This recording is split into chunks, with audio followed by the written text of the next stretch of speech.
Excellent. All right, so we're going to go ahead and call to order at 6:33. First order of business is the Pledge of Allegiance in person. Flag, if your member's over here in the corner. I pledge allegiance to the flag of the United States of America and to the republic for which it stands, one nation, under God, indivisible, with liberty and justice for all.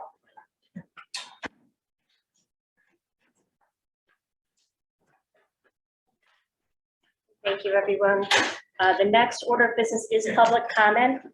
Before I actually open it up for public comment, just a few notes on this. So if everybody notices, we do have a new addition to the committee right here in the center of the room. We are broadcasting via Zoom as well. So we're trying a flexibility here. We did hear from a lot of people in the community that to have that kind of flexibility is really important. So we wanted to make sure we continue that and make sure everybody could stay engaged with us. So the way this is going to work moving forward is public comment in person will have priority. So if you are here in person and looking to make a public comment, we will open it up to in-person comment first. As soon as that is complete, we will open it up for public comment via Zoom, and this will work exactly how it's worked in our previous meetings as well. So if you are interested in making public comment via Zoom, you would raise your hand and then Devin would go ahead and allow you to unmute. You can provide the comment, and then we move through the process as we have previously. Okay. All right, so first up would be public comment in person, if anybody's interested. And where would you like us to stand for public comment first? Wherever we are, at the podium, or where would you like? It's all new. Why don't you go to the podium? Yeah, then that we I know- can, I know- then we can zoom in on you with the camera. No zooming. Nice to see people in person for those of you on Zoom as well. I'm CJ Thomas, I'm the town council chair, and I'm coming here on behalf of myself, on behalf of the council, and on behalf of the town itself to thank you all for the tremendous work you've done to get us through this referendum. It is, by many accounts, something that is not expected and couldn't be done. We flipped the support from 2-to-1 against to 2-to-1 in favor of this high school building project. And a great deal of that is obviously on the shoulders of all of you sitting right here, the many hours you put in and putting together a project that when presented and when people saw it, they could all get behind and really support this. So I just want to thank you all for that. You are, as some of you have your pins, you are all rock stars for getting us this far down there. I know you're far from done with your work. Now it's all the details of it, and as they say, the devil is in the details. So I wish you luck going forward. Anything we can do from the town side, from the council side, please let us know. We're behind you 100%, and thank you again. Thank you, CJ.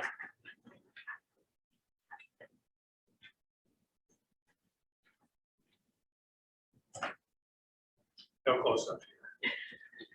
Tim Kelly, 62 Westview. Again, congratulations on the successful referendum. With our major investment now in the high school building program, I think we should take every opportunity to incorporate new capabilities into this facility. While the new pipes, plumbing, and all the amenities are going to be great, we only build new high school here in Farmington once every 100 years. So when I look at the athletic side of the facility, and I know we're still early in the planning process, it appears that we're really just replacing 2 gyms with one big double gym. And with essentially the same ability to do basketball and volleyball, wrestling, gymnastics. So, of course, better seating and skylights, all that. But in a gym facility of this planned size, we should look at adding an indoor running track. And I say that because if I look at other folks in our conference, like Glastonbury, they've done that, or they've had the opportunity. And maybe the best working model right now is the new rec center they put up at CCSU, which utilizes the mezzanine level, which I think we've kind of got incorporated this design going forward to add that. So I would ask that we look at that closely, because I think that can be done without necessarily adding cost or doing a lot of changes. Just based on the shell we're looking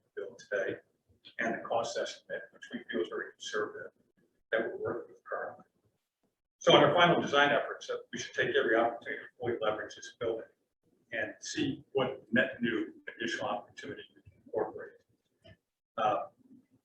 And if any advice or counsel on something like this is required, you know, I ran track at the high school and division level, so you know, have to offer free consulting. Thank you.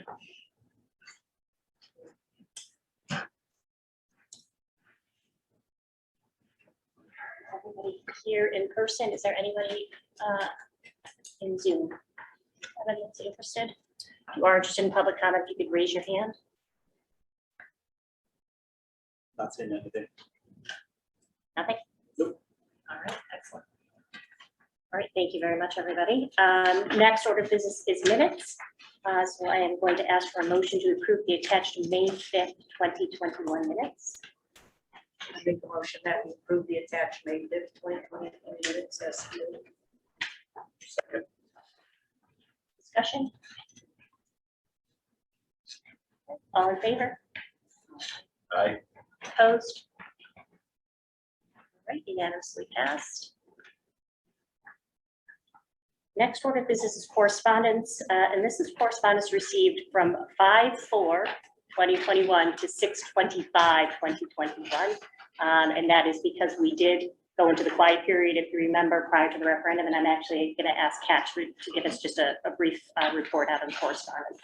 So included in the agenda is roughly 25 pieces of correspondence that were received through our building committee website after our last meeting. All of these pieces of correspondence were responded to prior to the referendum. The responses are not included because we typically only include the question or comment that was sent to the building committee. So if anyone has, questions or wants to see what the response was, I'm happy to forward them or pass them along. But we wanted to make sure that the building committee members did see the questions and comments and all the things that were coming in during the blackout period. And then in addition, included in your packet was one piece of correspondence that actually was received just in the last day or so from Jay Chulin as well. So, and this is in regard to the additional consultant that he's looking to help improve us with accessibility and universal design. So please make sure you read that. This is something that Jay talks about frequently with us, so I'm sure he will be certainly part of our conversations moving forward. But that's also included in this receipt, I think, the last day or so. Yeah, So I we wanted to make received it yesterday, and that will be included in the minutes as well.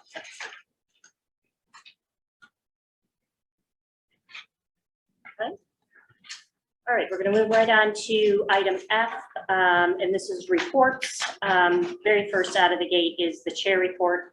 I will certainly go into some details in a second about tasks and things at a very high level moving forward. But first and foremost, congratulations to the entire committee. This was outstanding work, I think, collaborative work, very well done, a testament to the amount of time, effort, passion that was put behind this effort and the patience required to move us through this process, even in the midst of a global pandemic, and understanding what that meant and how we adjusted and pivoted. So I think really a testament to the work that's done on this team as well as beyond us. So as CJ mentioned, through town council, through Board of Ed, just a collective effort. So just a final congratulations, and we'll have many more of those as we reach milestones throughout the project moving forward. But again, always a thank you and congratulations for the entire team. There are some cupcakes and cookies and water up there if anybody's interested in a little bit of a celebration as well. So please, by all means, at any point, just you can kind of hop up there and grab something if you're interested. But what we'd like to do today is a couple different things before we go into owner's rep report, architect report, communication subcommittee and financial report. I wanted to do just kind of a general debrief about from the previous phase of the project. So that would be initiation through referendum. We're not going to spend a ton of time, but we did send out a survey to the entire building committee, as well as that was extended out to town council and Board of Ed. And what we did is took those responses, which were all anonymous, and kind of did a some intelligence on that work, and it's included in the packet that we're going to go through. We're not going to spend, as I said, a ton of time, but I wanted to make sure you guys have this information. This survey was really based upon the ad hoc committee recommendation. So coming off, if we all remember, coming off of the last referendum, there was a lot of work done between that referendum and establishing the new building committee to say what could be done better in the process. How do we really move this forward? What are suggested changes to both process, communications, and financial considerations? So what we did is pull those recommendations forward again and put those in a survey to say, how do we do based on the recommendations we received? And so what you see in this document that everybody should have in their packet in front of us is that information in those three categories. And really how I did this was took a look at all the anonymous responses. So this was, I have no idea who responded to what, and looked at the total number of points we could have received, with the maximum being 5 per question. So 85 possible points for all those, and kind of rated those questions overall. The things you see highlighted in yellow are anything that fell below 75 points. So we kind of took a look at that. There's not a ton, which I think is a really good representation of the work that was done on the committee and efforts to really focus on that ad hoc work that was done. And those ad hoc committee recommendations came from a community survey. So as we follow this all the way through the path, really what we did is we responded to what the community felt needed to be done differently. And so that was the result of the ad hoc work, which we then translated into the new building committee. So there's a couple items here, and I also pulled the comments forward as well on the bottom to kind of give you an understanding of what those thoughts were about the process on the first page. So really, when we look at the 2 yellow items on the process review, the ones that fell below that 75-point mark are show and clearly communicate the project's required versus desired upgrades to the public. So this was an interesting recommendation in the fact that, if you remember, the ad hoc committee was coming off of a previous recommendation that was a renovation, right, where you were actually balancing. I think once we got to the point where we were actually looking at a new build, we were able to meet the needs across the board on all of the education specs, as well as what the statement of needs was. So I think when we took it in that perspective, the need, this is my opinion, please join in if you have thoughts on this, but I think what we looked at is when prioritizing wasn't really required methodology at that point to say what we know these are all the needs of the school, and we can meet all those needs with a brand new facility. So anybody have any thoughts on that, or anything else we want to share on it? Does that make sense to everybody? It's going to be quiet on the very first meeting. All right, the next one in yellow was engage the state legislative delegation to maximize state reimbursement. So this was something, again, that came out of the ad hoc committee. Now, we approached this from one aspect of the fact that we did go directly to, through CSG, through the Office of State Construction Grants, to say, how can we do this better? We did get some results from that by being able to get the reimbursement rate for the 900 wing, which was fantastic, and manage these as 2 separate projects. But this was an interesting one. I'd love to know people's thoughts on this, because I think we had conversations, we had representatives out actually walking around and making sure that they were part of the process to inform the public and people out to vote. But I'm not sure how much more involvement they could have had on maximizing state reimbursements. I don't know if you guys have any thoughts on that, or whether it's even part of the process normally. It's really not. It's the reimbursement rates are reimbursement rate. We Right. did everything we could. There's special legislation, but they're getting further and further away from allowing that. And it's really for special circumstances. We really kind of exhausted everything. So Yeah. In a co-op program, there's additional reimbursement rates for that, but we just couldn't make the argument strong enough to qualify for it. So from that perspective, I don't know what else we could have really done. Okay. Going forward, though, can we, is it possible to talk to our town representative and senator on the state level with, some of this stuff coming down the pipe from federal with, infrastructure? I understand that maybe a long shot, but it's worth the reach out going forward, because maybe not within here, but Monteith Drive, the intersection, it's moved forward, it's a state highway. I think it would be worth at least to make those calls and see if there's, you know, a Yeah. little bit of grant money that we could get, especially for the intersection. Right. Knowing that the lights are probably gonna be either replaced or the timing's gonna be done and all that stuff costs money. I know in the grand scheme, it may not be huge, but every little bit helps. Yeah, no, absolutely. Sure, I think we'd have to put the argument together and, put that in front of your representatives to kind of push the argument. We should ask when before it's shut down in the summer. Have them drive through. And then maybe that'll carry more weight, it'll be a little louder, right? I think that's a good point, Johnny, though, that's something we can kind of expand on those conversations. And I think, Ken, we were just talking about, any kind of infrastructure money that might be coming our way, how that's going to be impact potential other projects like Route 4 improvements, things like that, and how our reps potentially could help us. Right. Some of that. And I don't know if necessarily that's a building committee function. Right, Or even a exactly. CHP function, that may be more a council and Yeah. town manager function. Right. Yes, absolutely. Megan, what's the update with the state reverse?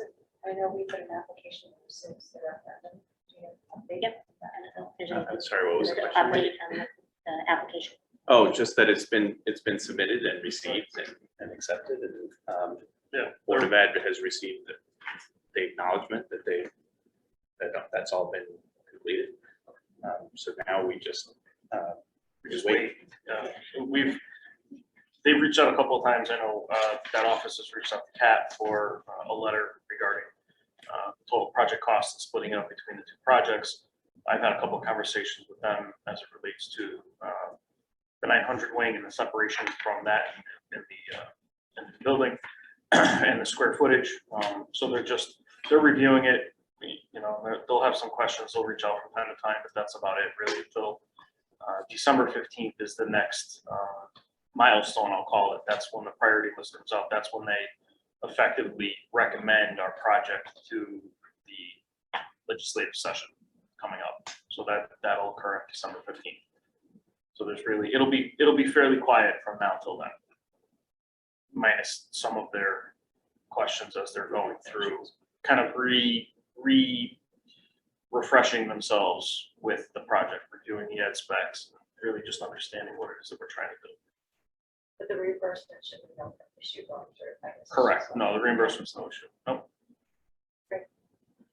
When I answered that question maybe somewhere in the 3 or 4, I don't think it was a question of engagement. I think there's just a general doubt or suspicion in the community that we're going to get this reimbursement, what the money was going to be, and whether it's there. And that was just sort of distrust with state government budgeting process. Yeah, It's not a at the reflection time. on us. So I didn't know how to cure it, but I probably knocked it down only because it is a point of just saying, I don't know how we fix that going into the referendum. It was more not a reflection of the engagement as Yeah. much as, I don't know how we change that perception, which is distrust with the state government. Right, yeah, and how do we manage Yeah, that in yeah. our communications as Yeah, well? exactly. So Yeah. just, that was my thought, process, Okay, just to work on that. which I think we can continually, because this is Yeah. gonna be part of conversations, Yeah. right, until it's, Yeah. we get the official, Until this time next year. Yeah. For a year from now, until we get our actual grant commitment letter. Yep. Right, that'll be it. I think that's a good point, Chris, that we Yeah. continually need to make sure that communication is Yes. consistent. Just quickly before we go on to communications, there is a couple comments on here that I thought were interesting around the multiple design firms and that competitive process. So I didn't know if anybody had any thoughts or anything they wanted to share on that, because that was a big change to our process, not only our process, the entire process for everybody. That was something very new. And so I just didn't know from the building committee's perspective, anybody who's involved in that, whether they wanted to provide any other feedback on it or any thoughts on benefit. I'd be more interested in what the consultants think about it. 'Cause Being on the Codes and Standards Committee, and some of the gentlemen there do, the stuff that you guys do, and they stepped away from the bidding process, so I heard some of the negative side of it. I mean, if you're standing here today, you loved it, so. On the other side, that's right, exactly, yeah. Chris and I kind of talked about it a little bit in terms of the process, and we were all sort of learning as we went through and making consistently making changes as we were not knowing what the next step, what the effect of that next step was going to be, right? So it was hard to anticipate and from both design firms and the whole competitive process and how we manage that and what kind of questions or spins or different things were going to come from both sides. And so that, I think that was a little bit of a learning curve for us, but I think overall and we mentioned this at the communications committee meeting, I'll say it again, that the transparency and the being tasked with the transparency, I think that process was tremendous for the building committee and the public to see. And it also gave you really 6 options to look at. So sort of exhausting as many opportunities or options as you possibly could, and not and in the time frame that that we had to put it together. So And really just not being restrictive, or as, I guess, restrictive as maybe the first time around, but just giving, both teams the, more freedoms. Yeah. right, more of their own. But it was directly responsive to a concern raised the first time around, so, I mean, makes it easier the second time to say, well, we listened. Correct. Yeah. It was more work, but I think it helped. Well, depends on architectural profession. I have to make a comment on this. Well, we were the low, I don't know what's the lowest, but fee was very competitive and there was no question about whether fee was an issue in selecting us. But I think town of Farmington or any other town, when we hear the low bid of an architectural firm will get the job, we do not go after that job. Because number one, the town do not, I feel personally more so value the architect creative or reputation, so on and so on, strictly based on money. And that's the case. I think the result would be a very good product, and which we're not interested in. So I just let you know that any town strictly low bid situation is not necessarily a good result.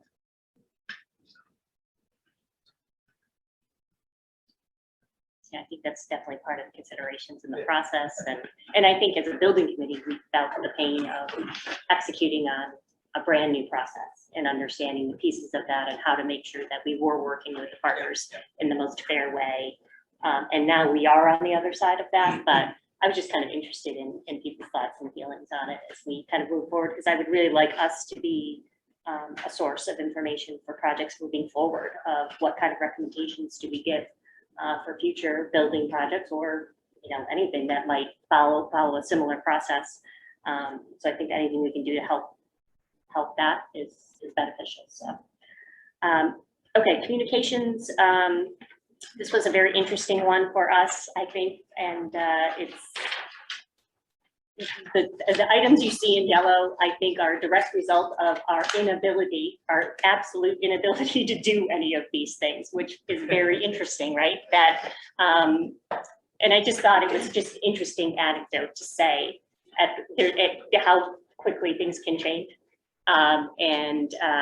That communications at the point in time that the ad hoc committee was looking at them was closely rooted in kind of a physical location in a lot of respects, and how we've now adapted, correct? And I think that's the way it will be moving forward. So obviously being able to balance like we're doing tonight, where we're in person, but we also have Zoom, all those things now are part of our toolbox, which I think is great. But I think anything you see there that fell beyond that or below that 75 number really is related to, except for the project engagement platform to sync to the website. That one was an interesting one.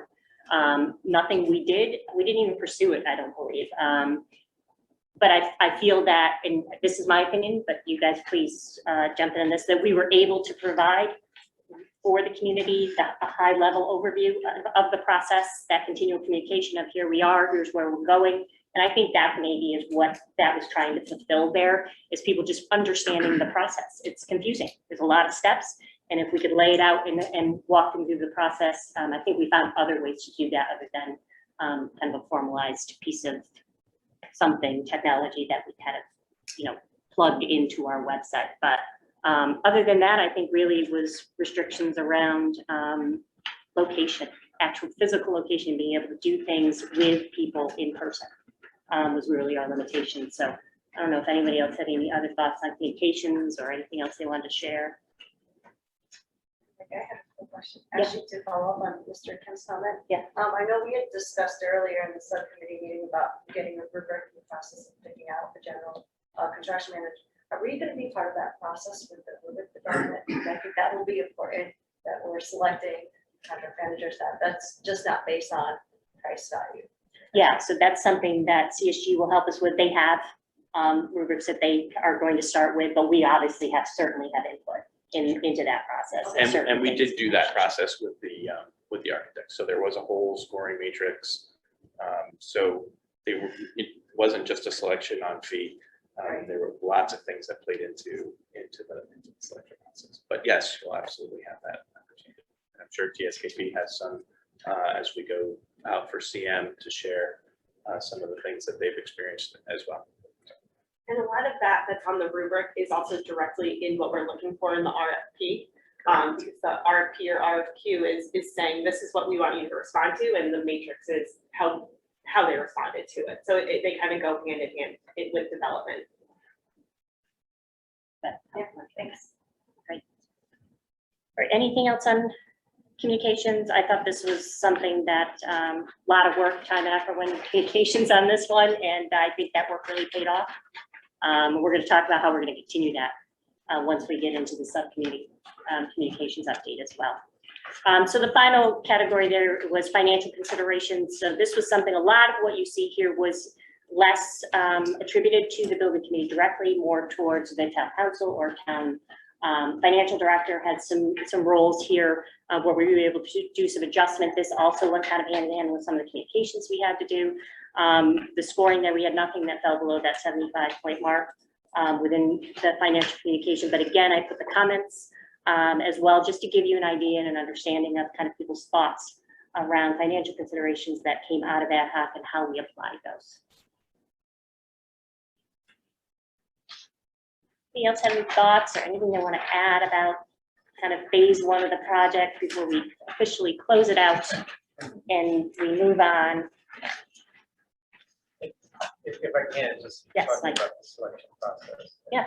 CJ's comment,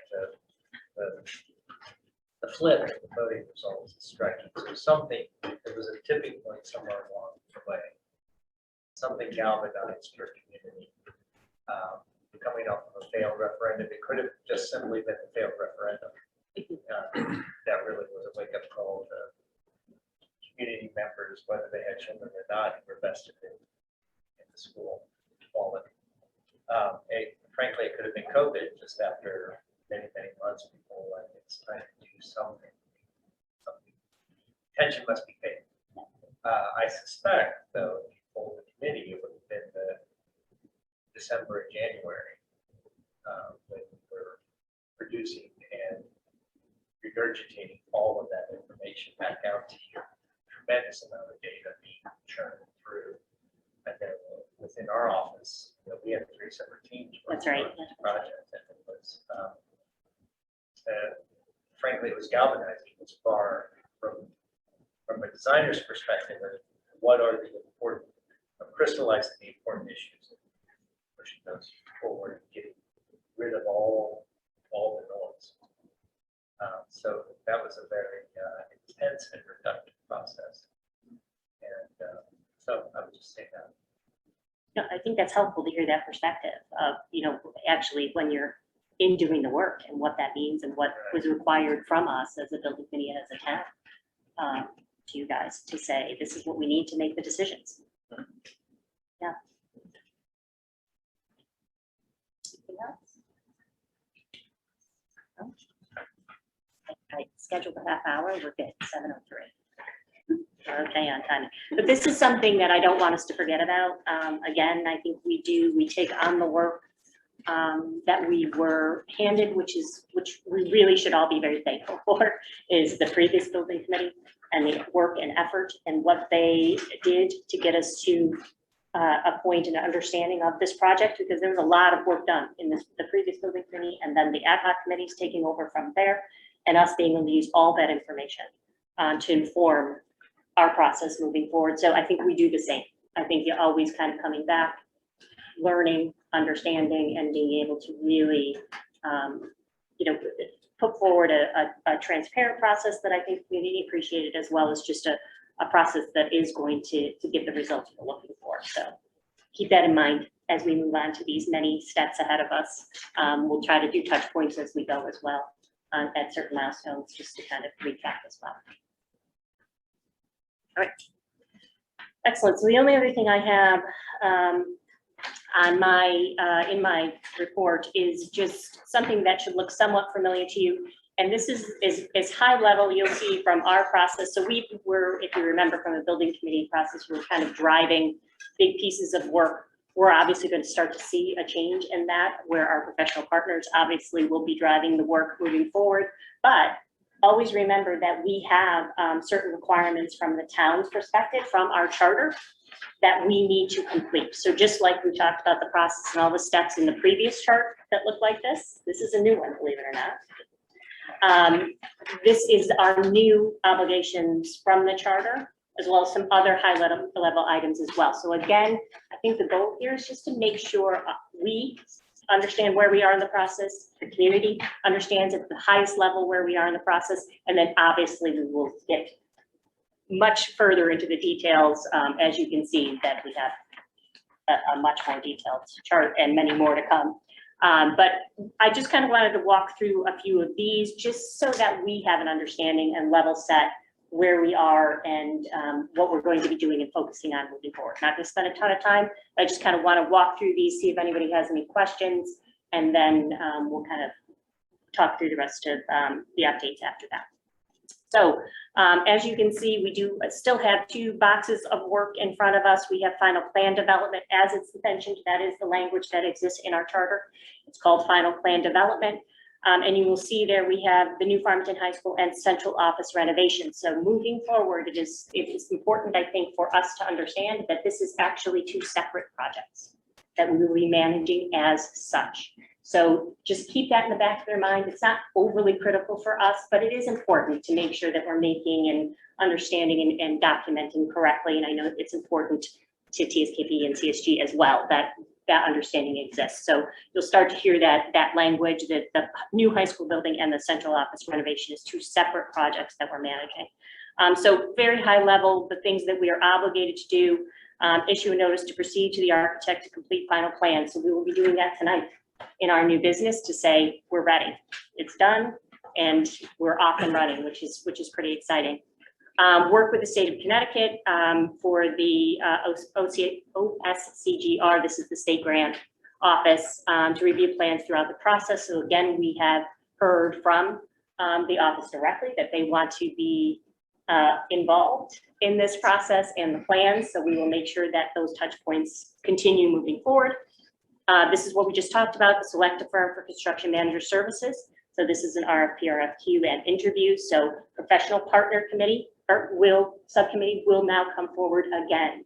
So that will be the next step in the process as far as meetings for the building committee. So our next big piece of work is getting those RFQs out for the construction manager and understanding the process, how we're going to do the selection with the help of our partners, and go through the evaluation process and the interview process and the selection process, just as we did with CSG and TSKP.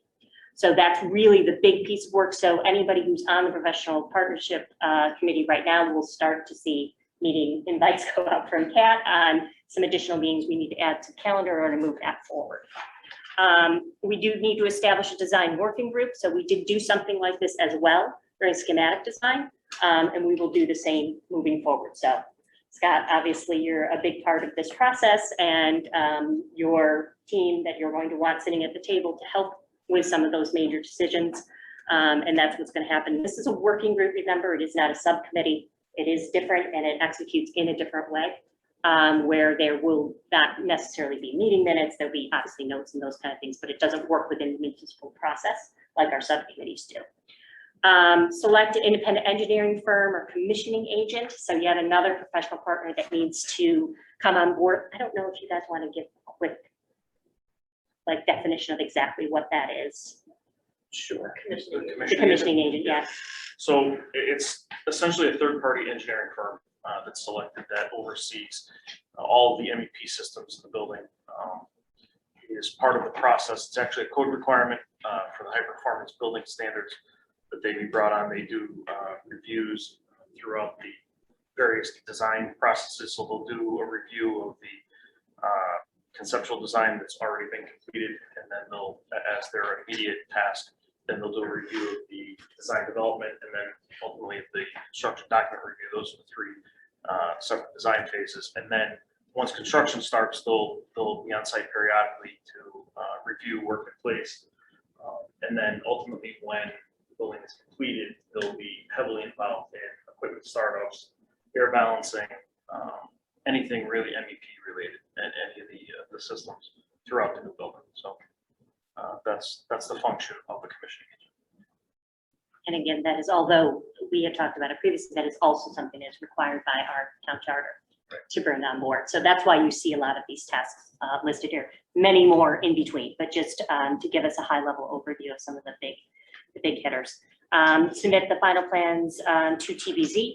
Obviously, that's a big part of our process. Submit those final plans once it passes through TBZ to the Board of Ed. This is their project, remember? This is a Board of Education project, and it is their requirements that we are working off of, so they do need to approve as well. And then back to us, committee approves the final plans, working drawings and specifications, bid documents and contract documents. We then go into the bid process, award construction grants, and then submit the final plans to as OSCTR for approval. So final plan development, again, couldn't be any higher level, but at least it gives us an understanding of the process and how we're going to move through it. Make somewhat sense to everybody so far? And then once we're complete there, we move right into the construction phase. Again, new Farmington High School and central office renovation, the two separate projects. You're going to hear me say that a lot. It is required that we establish an oversight team at that point. So we're not, we've got some time, obviously. So we're looking at that first box year, 12 months-ish in those phases. And that will probably map more back to this Gantt chart that we see in front of us. But then moving into construction, we're required to establish an oversight team, RFP for materials testing, authorize the start of construction, and then we go into acting properly on change order. So this is where the process gets a little bit more intense. Except the building is substantially complete, oversee the completion of punch list items, review certification by the architect, the construction has been completed, and then authorize the release of funds that have been withheld. Anticipated project completion of June 2025. Now remember that June 2025 is everything. So we talked about June of 2024 being when the new building is complete. So keep that in mind. 2025 is we take care of everything else, site improvements and all that. So don't forget that we have those two pieces happening, because we just want to make, and we have to be really clear with the community on that communication of that date as well. What completion really means.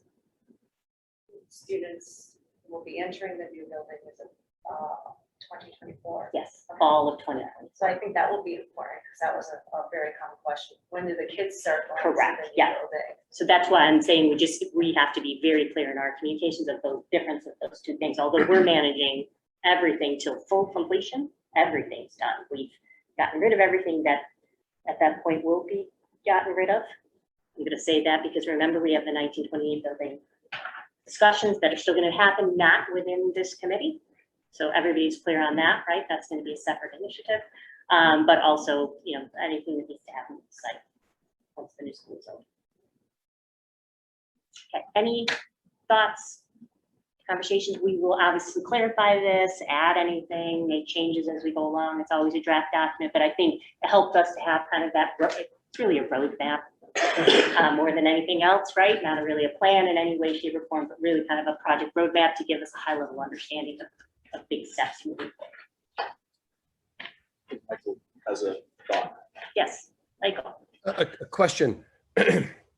So right now, with the architects, we have completed the schematic designs. Are we going to have, do we envision a process that we will create a path that has a couple of steps in it? One, completing design documents, and then after design documents, moving forward to construction documents, or are we going to condense that? What, is there a, do the architects or others have a thought on how that might be phased? You want to wait and go through that when we get Well, to your update?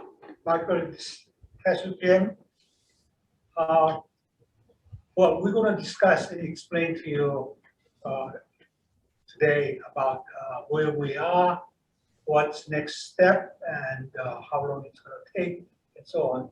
But in our mind, we have done schematic design, but I wouldn't call this a full schematic design. It's more of a concept schematic design. And we have allocated 2 months to really revisit and refine and so on to finish schematic design. But we will go over the schedule and what entailed next step. Michael, what you don't have in front of you is Taisu Kim has handed out a packet, and one of the basically broke it down into enhanced schematic design tasks, which they'll discuss, then deliverables. Below that is which sort of what you're talking about in terms of bringing us up to full schematic and cost estimates. So how do you, and again, I'm sorry if I'm not seeing it or jumping ahead, and it's fine if it's jumping ahead and we'll get to it.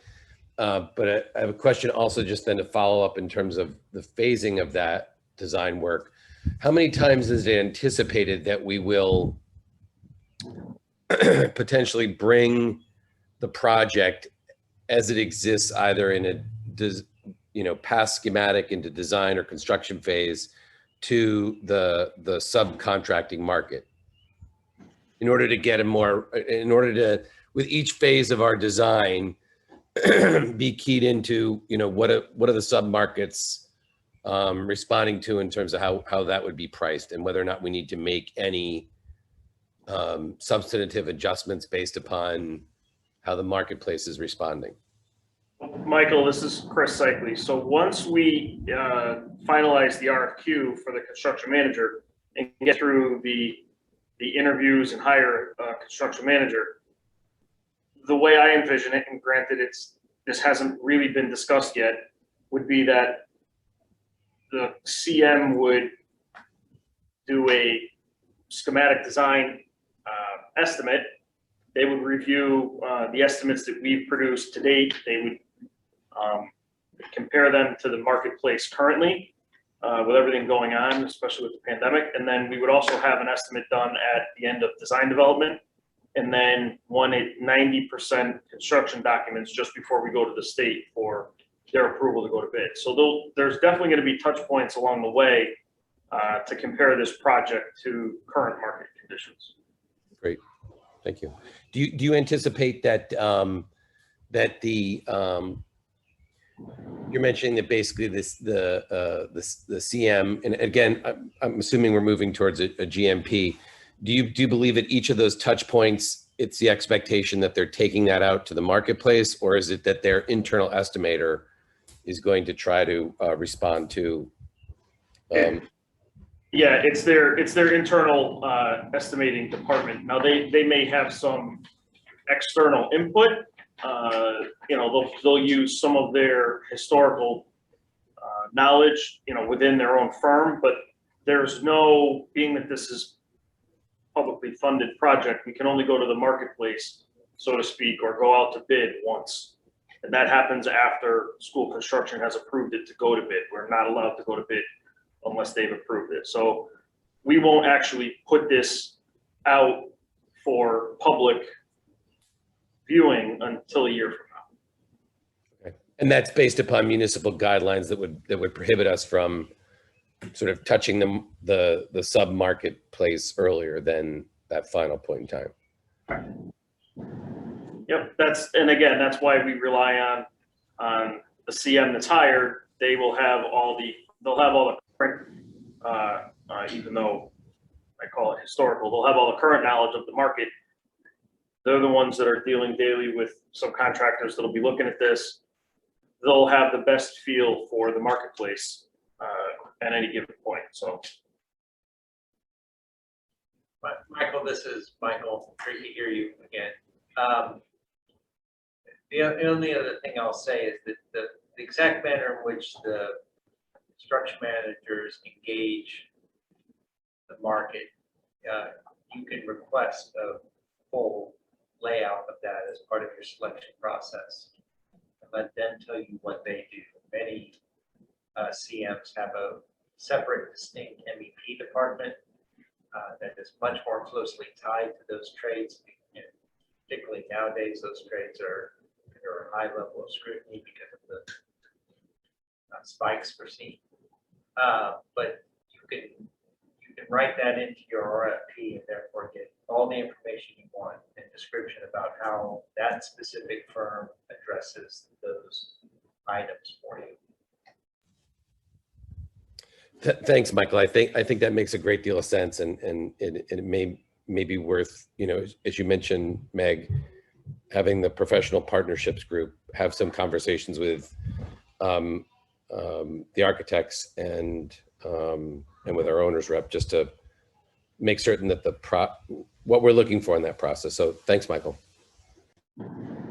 Michael, this is Mark. I think we could, you know, certainly include that, as Michael's suggesting, as part of that scoring matrix, right? So include that in the requirements of the, so when the building committee does their review, that's one of the items to touch on as to how did that CM do in their presentation and in their qualifications in terms of identifying market trends.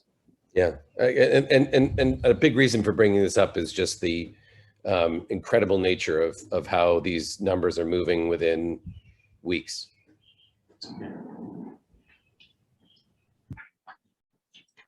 And then one last question, if you'll permit me, and this maybe gets back to Michael and Taisu K. The question about the consultant who may be assisting with engineering, basically MEP stuff, would you all be making a recommendation, given that you've had relationships with these groups that have worked well in the past, or you may have had challenges with?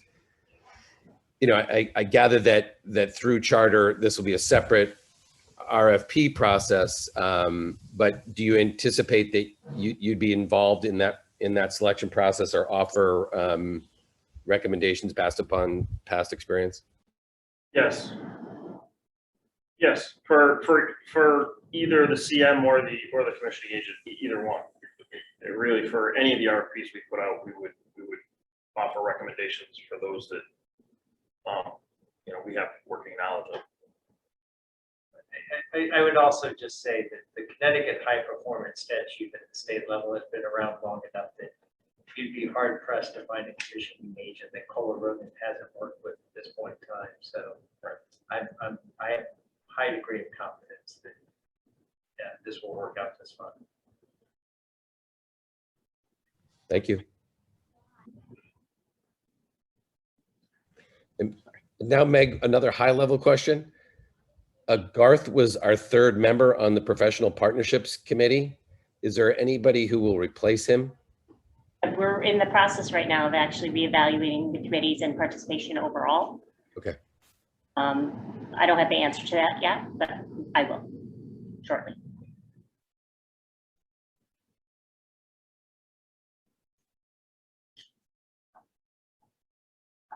Yeah, right. Good. All right, anything else on high level roadmap? Anything else? Obviously, I'm going to go into more detail on that. Okay. Makes sense, at least for what we know right now. We know this much. Makes sense. We'll learn as we go. Okay. All right. So that is it for me. That was a lot, I know, but kind of gets us to a point of getting caught up. So I'm going to move right on to owner's rep report. So Mark and Chris. Sure. I think, again, congratulations, everybody. This is very exciting. I'm thrilled to be moving forward with all of you. And to be, just quickly let everybody know that the application is in place, right? There's not much that we can do at this point, but wait, I know we've sort of touched on that a little bit already.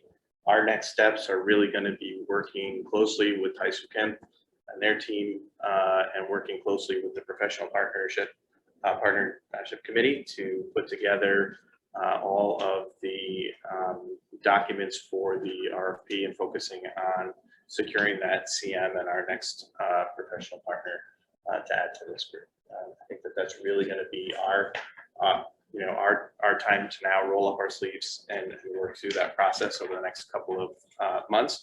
We will put a schedule together, more detailed, sort of in the weeds schedule together to identify what those steps are and where we'll be going. So we'll know when we're going out to bid, when we would have our interview process, et cetera, et cetera. So we'll be putting that together in the next couple of weeks. So, I think that's all I had. Chris, anything to add to that? No, that's about it. That's where we're at. I mean, answering Wendy's question earlier kind of summed up our update, but that's it. I thought I'd researched. That's all we have. Thank you. Any questions or additional questions for CHG at this time? All right, so then we're going to move right on to architect report. We have Michael and Kai-Sue here. Well, I say again, congratulations, everybody. You guys going to have a town of Farmington, we have a beautiful, big, brand new high school. You will begin sometime late 2024. So congratulations again. What we are very excited about is, especially you are, and actually assuming you're going to authorize us to proceed today. We already started in some way. We mobilized our team in-house, and also we lined up for our consultant ready to move forward. So, and the future meeting, actually, Richard is the director of a project. He will continue to lead this TSKP office representations. But I will also join many meetings regarding design and so on. So you will see more Richard, but you will see many times me too. So, well, with that, we're going to talk about schedules a little bit, and we gave you some schedule before, but it is a little more detailed schedule. And also after that, I'm going to talk about what we are going to do, what we expect from you during schematic design, and what you can expect from us at the end of schematic design. So I'm going to ask Michael to go through schedules, so how we see this design process. Great, thanks. So this document should look somewhat familiar to you. It's a legacy document from done a few referenda in the top.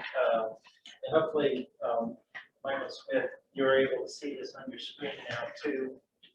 At the top is the last time you saw the schedule, which was the beginning of this year. And Richard made a report to you, and what we've done is we've just included a refinement of that, in which we take the orange bar in the middle, the 12 months of design, and we stretch that out to show you how we think we're going to spend it. 12 months is about the shortest amount we can do to document a building of this scale, a project of this magnitude, particularly given that it's split down into two projects. As Taisu alluded to, we got you to a schematic design in order to go into referendum and properly identify the nature of the project, both from a qualitative but also from a quantitative and budget standpoint. Nevertheless, we think we recognize as professionals that now that the project's officially been anointed to move forward, it would be good to revisit and to refine before we move forward. And so there is, we'll spend the remainder of this summer doing what I've termed here as enhanced schematic design, which one will remind us everything we said the building was going to be a year ago when we put it to sleep, and two, allow us to make some improvements and add some detail to it before we take it on as an endeavor. This will also allow us to have a pricing interval, which will benchmark it against what has quickly become about 6 months of pretty serious escalation on the heels of 6 months of pretty serious de-escalation in the market. And lastly, it will allow us to touch base with our partners up in the state to remind them all of the exciting things that are coming to Farmington. Then we will go through a 4.5-month period we call design development, which is yet another interval where we are layering on much more significant specifications and technical aspects of the project while finalizing design concerns. And we look to conclude that in the winter of 2022 with the associated pricing, building committee, and state approvals at that point in time as well. Design development is sufficiently technically advanced enough that that's when typically you take the project to your planning and zoning board for final approval. So the site development package, site utilities, the environmental aspects of the site are pretty well defined at that point in time, and we would seek official approvals from that board. And then taking the winter of 22 into the summer of 22, we would really do our hard work of construction documents, and that too is a very methodical and detailed endeavor. We would be meeting regularly with you, but what typically happens there is we release a package about 4 months into that 5-month process to the construction manager to do what they call a 90% budget, which then allows us with confidence, once we wrap up construction documents, to take that number and those documents, and there we have to officially go to the Board of Ed and say, this is your project at this number. We come to you as the building committee and say, this is your project at this number. Can we go to the state? You send us to the state, we do all of it again, and the state says, yes, you can go out to bid. So that, believe it or not, is a relatively tight process, again, for a project of this size. And state reviews, we'll see how they're doing in 22, but during COVID, we're running 3 to 5 weeks for state reviews, which is pretty long. So we are looking to bid this towards the end of the summer of 2022. Obviously, input from the construction manager is going to be critical here, not only for the determination about bidding period, but bid timing, I think, is also an important element. The rest of the project more or less falls out as we've discussed before. The idea is to get on site, mobilize a secure construction area separate from the active existing building, get the new building up as fast as possible so that we can move the kids over. These schedules show an August 24 turnover of that new building to you. And that functionally is the critical date, really, for this project. That's really, I think, the pivot point for the project. So whatever we do starting now really should be looking at September 24 to get your kids in the new building, right? There's no point in delivering the new building in October, right? Might as well take another year. So that is the must-have. And then the back end, again, this is where input from your construction manager is going to be key. What do you do starting in June of 2024 when the kids are off your site and you have good confidence that you have a new building in hand and it will be ready for the new kids? How aggressively can you attack the rest of the site, demolition of the existing building? Hopefully we have a sense of what we may be doing with the 1928 building at that point in time. And you can release that. And that could take a year, or it could take 9 months, it could take 6 months. That's really, it's all important work, getting the site back together and getting the old building abated and demoed. But there's some flex there. And again, whether you turn over the total site in April, as this new schedule reflects, or it stretches out to August, I'm not sure that functionally it is as critical as that September 2024 date. But Michael, to reference Michael Smith, to reference your question from earlier, everywhere you see, so at the end of this schematic, enhanced schematic design, at the end of the summer, or the end of design development, which will be midwinter of 2022, or the summer of 2022 when we're wrapping up construction documents. Those are good intervals where we are pressing, print, and publishing the state of the project as we all understand it, and we're giving you some amount of pricing feedback along the way. Any questions?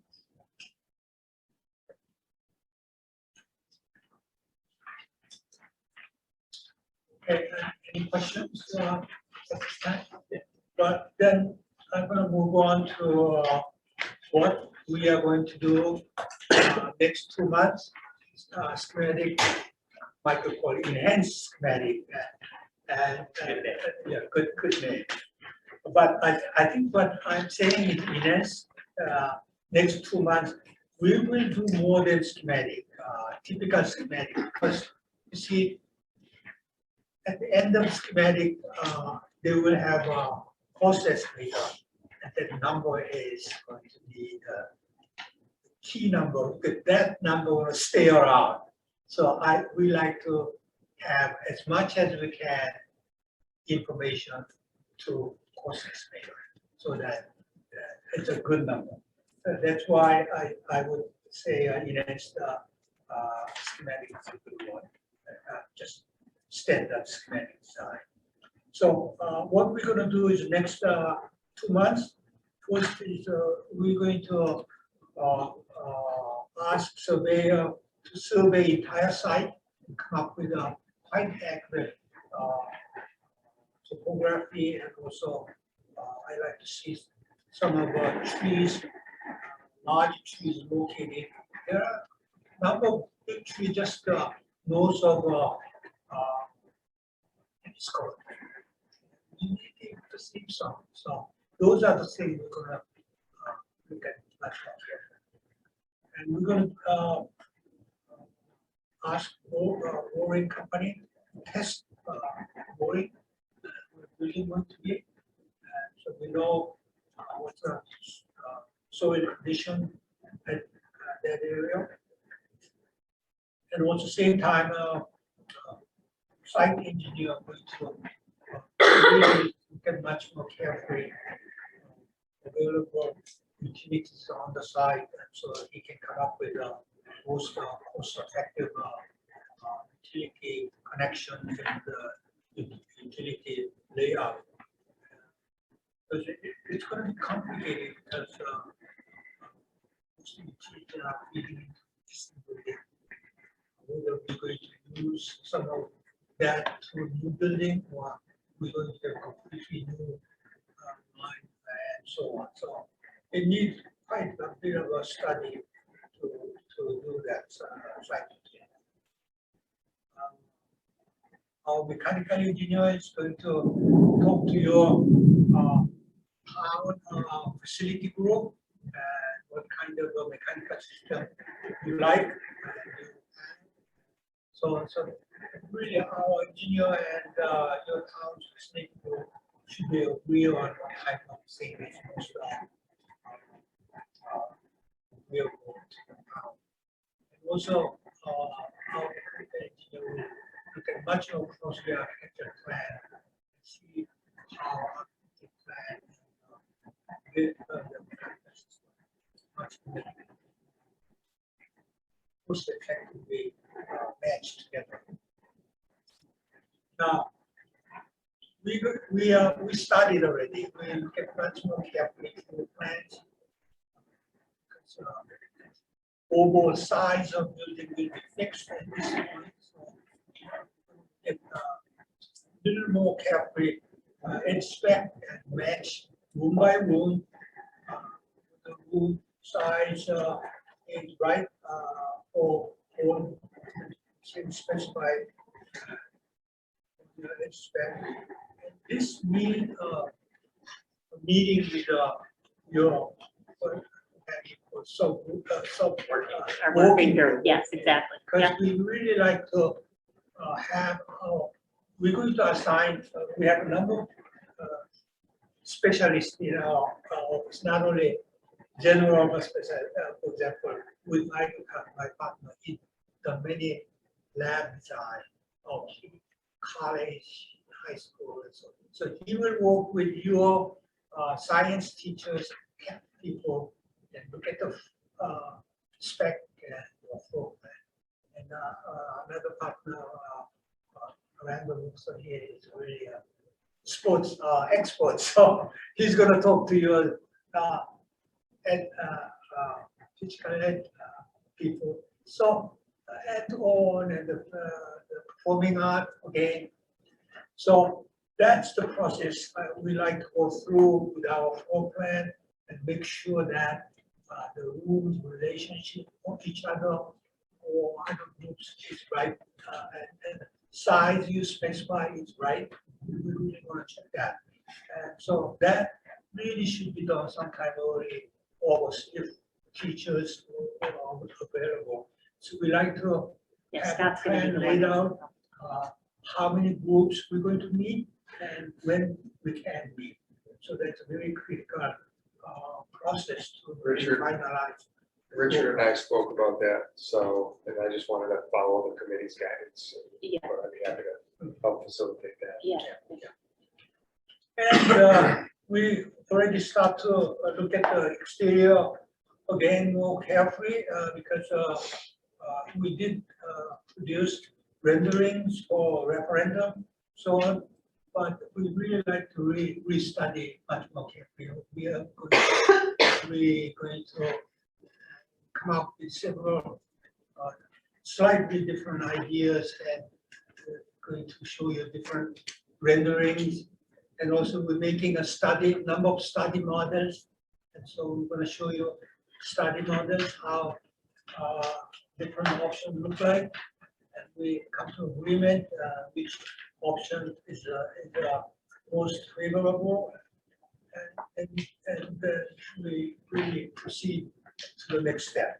So what do you expect, you can expect from us?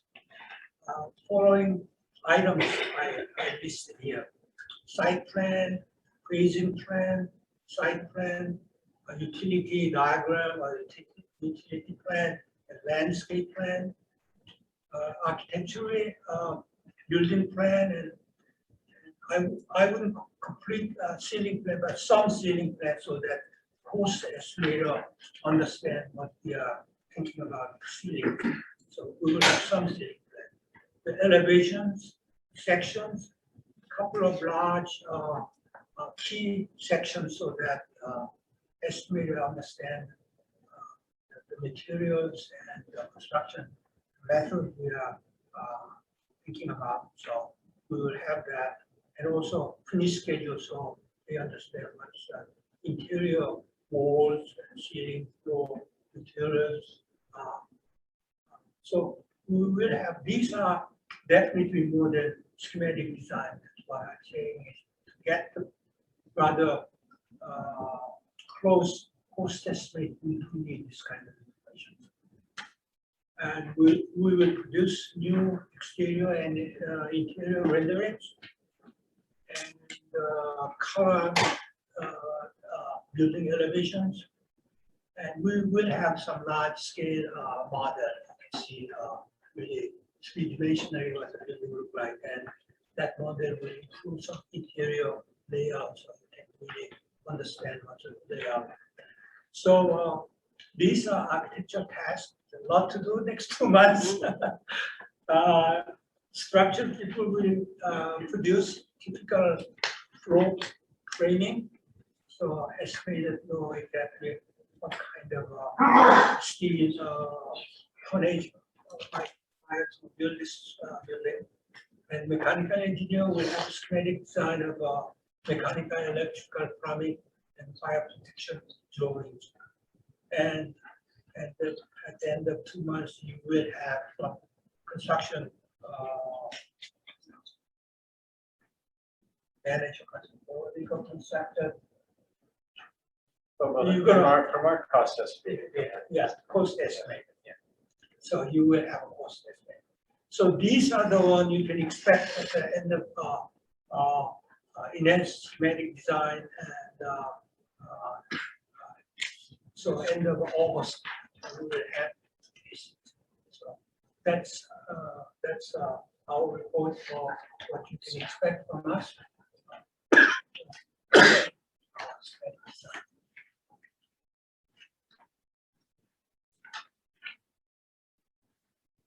Questions?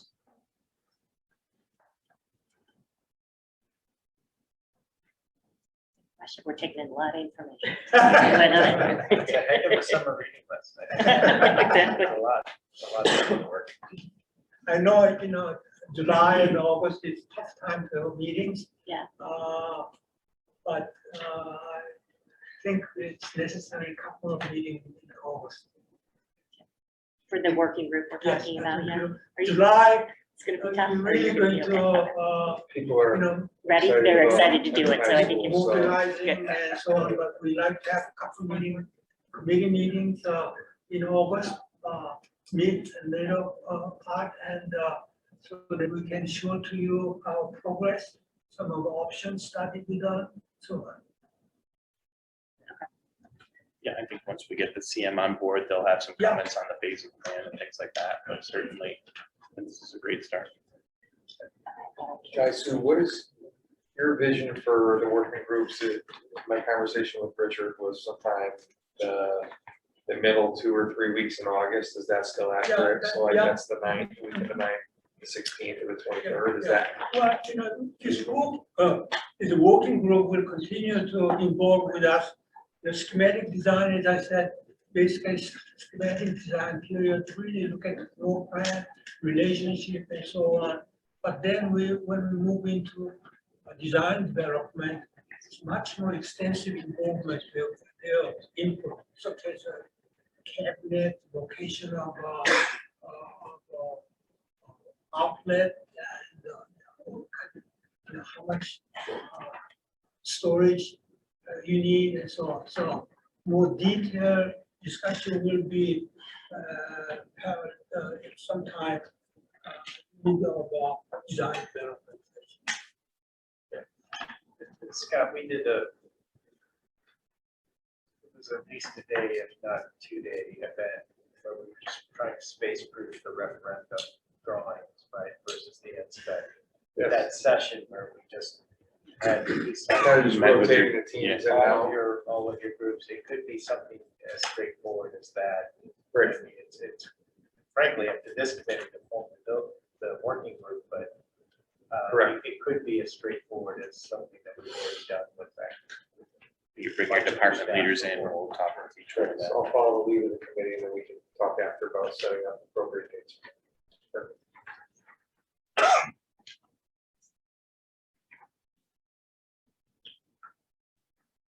Anybody else have any other questions or thoughts on deliverables and tech? Yes, Michael, go ahead. This is like the exciting part of the project now. I feel like the rest of the stuff was just preamble. Really? A question I have, a lot of, if I'm understanding correctly, a lot of our design concepts were inspired from the school that you all designed for Guilford High School. Is there anything that was done, that would help us in adapting that design? Is there any post-occupancy survey that was done with Guilford High School, either from students' perspective or faculty perspective or Board of Ed perspective? Well, I think, I don't know how many of you visited Guilford. We certainly be able to organize, if you wish, the trip to Guilford and talk to superintendent and principal. I'm sure they are very happy to give you input and so we can arrange that. I've already put 2 kids through that in high school, and I've got a third that'll be a sophomore next year. She can give you some feedback. But the other thing I will say is that, 2 years ago, they switched principals. Seti retired, so they have a new principal. They have a new admin group that I'm sure has, they were involved in the original building project, but I'm sure they have thoughts. Guilford did a pretty radical reformatting based on COVID. Really engaged the landscape, which was something on the heels of Sandy Hook that they hadn't done before. The campus was much more open during that year. So they probably have some pretty good input there as well. But we could certainly facilitate a tour, engage with the administrators. I know we have a contact too, don't Have a we? As well, so I think, passionate parent group. yeah. Yeah, I think it's something, I think, Michael's one thing we had talked about as a committee prior to COVID. I think our timing was just kind of hit right up against it, but I think it is worth our while to pursue that and have some additional conversations and get direct feedback from them. Let's ask the questions that we're thinking. I will assure you, you will. We already know. It is. And Michael, you get to invite your family to the next meeting. Yeah, it's gonna, well, they're gonna be very jealous when they see this one. Yeah, that's good. You would approve.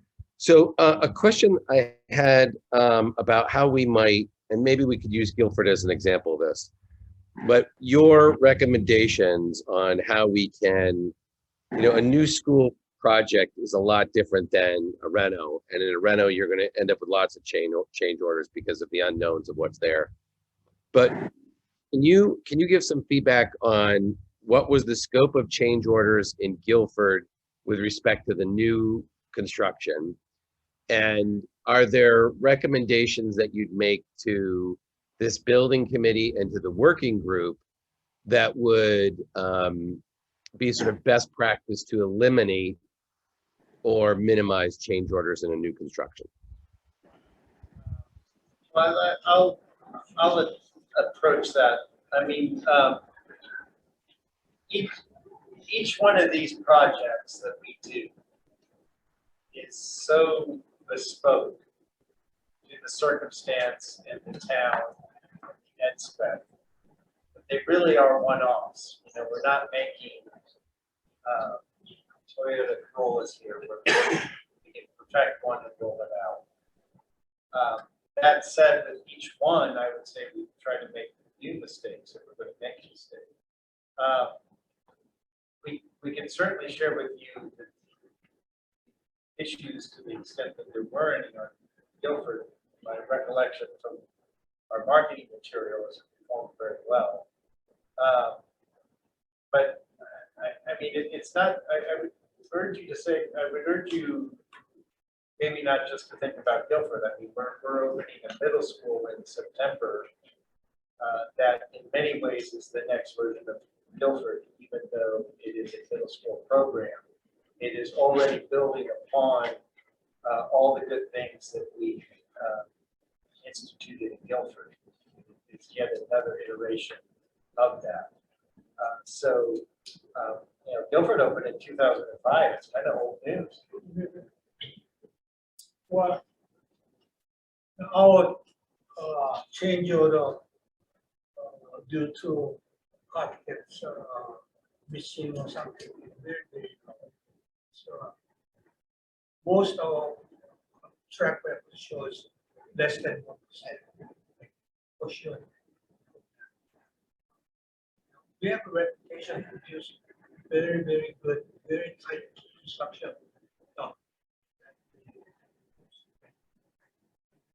If construction manager could get our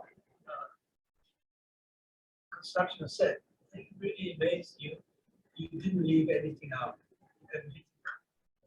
That's our approach. Everything should be covered. But I would just build on that. It's even beyond this idea of what you do or do not document. A vast majority of change orders, frankly, on projects come from owners changing their minds or from unforeseen conditions, to your point. And so, I mean, we're pretty good at building a project budget and building the project so that we're meeting those expectations and identifying the unknowns early. Just in the round of bid documents we put out in the past 6 months, it's been very reactive to how we address hazardous materials. And the abatement of that based on the changing trend at the state level of how they're procuring those services. They move to a state bid list rather than a competitive bid, and that's changed our approach and the cost modeling of it from the initial phase and then how it's delivered on the site. So we can continue to share that with you, but I would urge you, one, to avail yourself of CSG, who sees this across how many architects approach it. Same to your CM when you bring them on board. But let's continue to have the dialogue and talk about all of the components of the project and how we are going to identify them, quantify them, and carry them through. Thank you. The last question, Meg, that I have, it isn't to the architects, but your plan is well detailed and delineated for where we're at right now.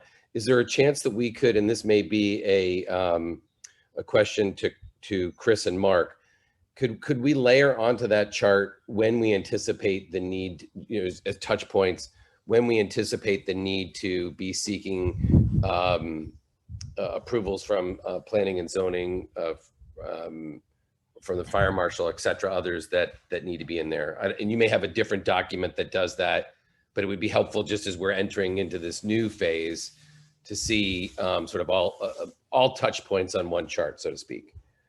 Absolutely. I think what you'll see here is like taking that kind of roadmap view and then it is blowing that out, Michael. So in essence, we will, in chunks though, I mean, we will have an overall view, I'm sure, and then something that will help us from a milestone perspective, which will include exact dates, because I think we've heard tonight, clearly, I hope we've all heard that although we've done a lot of work and we've got a year ahead of us, this is still fairly aggressive work that we have ahead of us. So we need to make sure we understand where we need to be at what time and at what date that needs to happen. So we'll definitely have all those details and be able to kind of march towards that in a much more detailed plan than our high level roadmap that I'm sure the CSG and TSTP will be part of.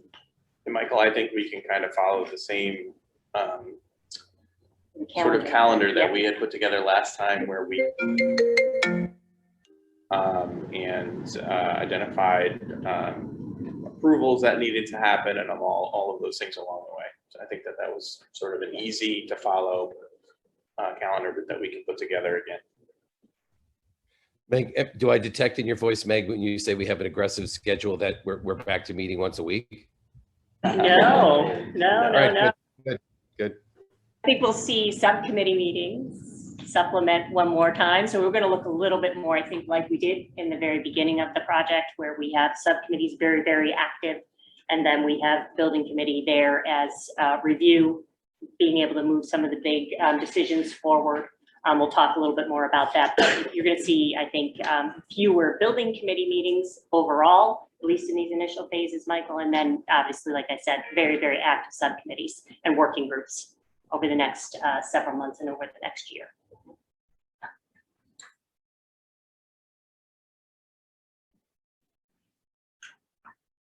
Good. Any other questions or thoughts? Super helpful for us, I think, just to kind of level set and know where we are and where we're going. Okay, all right, so thank you very much. We're going to move right on to communications subcommittee report. You want to do this one? Yeah, sure. So the communications subcommittee met just before this meeting, and just like the architect presented and CSU discussed, we also have a plan for communications moving forward. I think that the committee as a whole, one of our big focus, like Meg said, our professional partners are going to be doing a lot of the work for the design and moving us forward. But as a committee, communication is going to be one of our big focus points throughout the rest of the process. So we had Tall Timbers Marketing prepare a proposal for us to bring us forward through the next 4 years. The subcommittee reviewed that proposal, and their recommendation is to have that approved by the full committee. And that includes newsletters, community meetings in person and on Zoom, and continuing our messaging throughout the next 4 years. So we can provide copies of that proposal if anybody on the full committee wants to see that, but it is the recommendation of the subcommittee to move forward with that. Is that pretty typical to hire a marketing firm to market communications, newsletters and stuff during the process after referendum?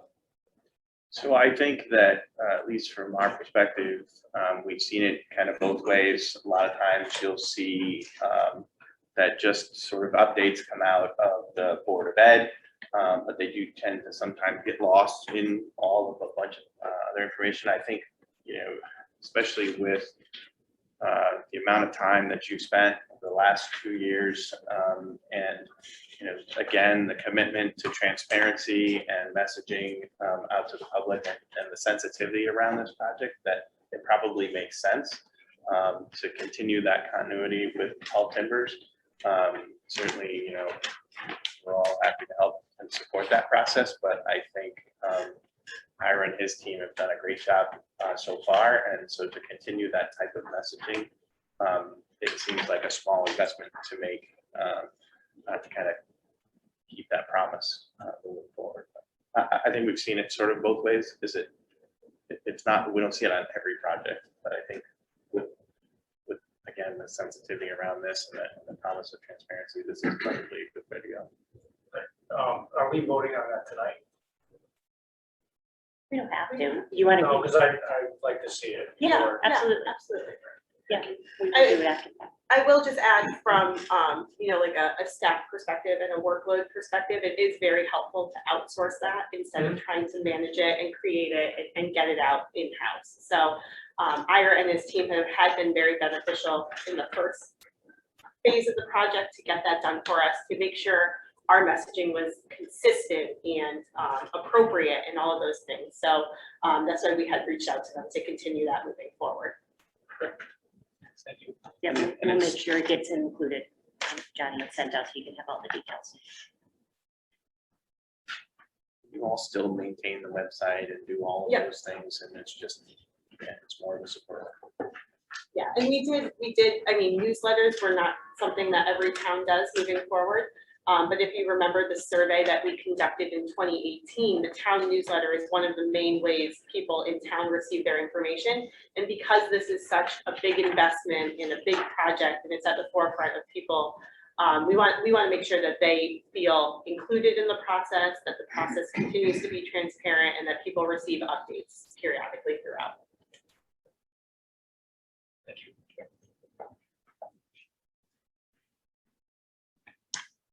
And just on a note for communications subcommittee, that the process moving forward for that subcommittee, obviously, we're talking about is having them, the meeting schedule for that subcommittee to basically follow the same as the building committee meeting. So what we've talked about is right before, same thing, 5:30 to 6:30 would be the communication subcommittee meeting from now until we no longer need the committee. So that's a many years ahead of us, but I think well worth the time and effort and energy to make sure we're getting everything we need out to the community. So, any other questions on communications or anything? All right. Last report is financial report. That is was also included in your packet. So I just wanted a quick update on where we stand. Yes, so the only update since the last financial report that we received is explanatory text newsletter went out right before the referendum. There's a $2,345 charge for that, as well as the printing costs, $1,968. And then under the professional partners invoice section, there are a number of invoices on the agenda for today. That's kind of a housekeeping, making sure we're current on all of our invoices. So that just moved the money to the amount billed to date, leaving us with a total on hand of $126,125.91.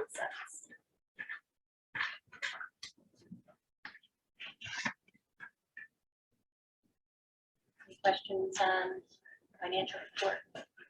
Going forward, obviously, we're kind of finishing up the contracts that we have with the owners resident. They got to get paid going forward as well. Is that money going to be allocated from the town council back to the building committee? How does that process work? Those were, and Mark and Chris, correct me if I'm wrong, but those fees for this part of the project were included in the 135 million. Is that correct? The fees, I'm sorry. Like your contract for post-referendum as well as Oh, yeah, our, that's all built into the total 135 fee. authorization. All those Right, fees okay. are already, yeah, otherwise you would have to go back out to bid. As was the architect's fees. Okay. So everything from the competition all the way through closeout, that total number, that's part of the work. Thank you. Any other questions? Okay. All right, so we'll move on to new business. As Kat mentioned, we have several invoices to catch up on, as well as a issue of notice to proceed to TSKP and to contract, additional information on the contract for CSG, and then some information about committee meetings moving forward that I think we're actually going to make an adjustment to. But first order of business, can I combine those first two? Okay. Okay. All right, so could I get a motion to approve the attached invoice from the CSG in the amount of $10,569? So moved. Second. Discussion. And I'll just add that was for their services in the month of April. All in favor? Aye. Opposed? All right, unanimously approved. Motion to approve the attached invoice from CSG in the amount of $21,138. Second. Discussion. And that's for May and June. All right. All in favor? Aye. Opposed? Unanimously approved. Item number 3, a motion to approve the attached invoice from TSKP Studio in the amount of $13,000. Second. Discussion. This is the invoice for the remaining balance of the work that the architect completed in the schematic design phase. All in favor? Aye. Opposed? Right, unanimously approved. All right, so those are all our invoices to date right now, right? So we are all caught up at this point. Next order of business, to issue a note of, or could I get a motion to issue a notice to proceed to TSKP Studio to complete the final plans, working drawings and specifications, bid documents, and contract documents? Second. Any discussion? We got a lot of it. About this very thing. Nice. This is real now. Yes, exactly. This is it. This is it. All right. I will just add that really quick, that this is a requirement of chapter 53, and that is attached in your agenda to see exactly what is required of the committee. That's also in the chart that Meg gave. But we will do, upon approval of the committee tonight, a formal written notice to TSKP Studio, just for, you know, a record and to go full circle on that. Just to really close out the requirement. All right, all in favor? Aye. Opposed? All right, unanimously. Thank you. Very exciting. All right, item number 5, could I get a motion to authorize the town manager to sign a contract with CSG for services from design development to construction closeout? So Second. discussion. Yep, this is going to be an extension of CSG's current contract to go through the rest of construction. As Chris noted, that their fee was included in the competitive process for the RFP all the way through the closeout. So this will be an amendment to their contract. The professional partnership subcommittee will work on the contract and go from there for approval and execution by the town manager. Any questions? All in favor? Aye. Opposed? All right, unanimously approved. Thank you. The next 3 items we had on here, these are specific to building committee meetings, but based on conversation this evening, what I'm going to do is actually table items 7 and 8, because I think we wait to see what you need from us before taking those off the calendar based on our discussion tonight. So I think we still need the time, and this does not preclude a working group from moving forward or any of that. This is specific to building committee meetings only. We are going to, I think, still move forward with a motion to cancel the July 14th building committee meeting, which would be our next scheduled meeting, just to make sure we can get professional partners up and running and get some of the work that we need to get done for the building. And I think that still makes sense for you guys as well, for coordination. So if I could get a motion to cancel that July 14th, 2021 FHS building committee meeting. Motion cancel. Second. Discussion. All in favor? Aye. All right, approved. And then I need a motion to table as well, right? So could I get a motion to table the cancellation of the August 11th and August 25th FHS building committee meeting to the later date? Discussion. All in favor? Aye. Also unanimously approved.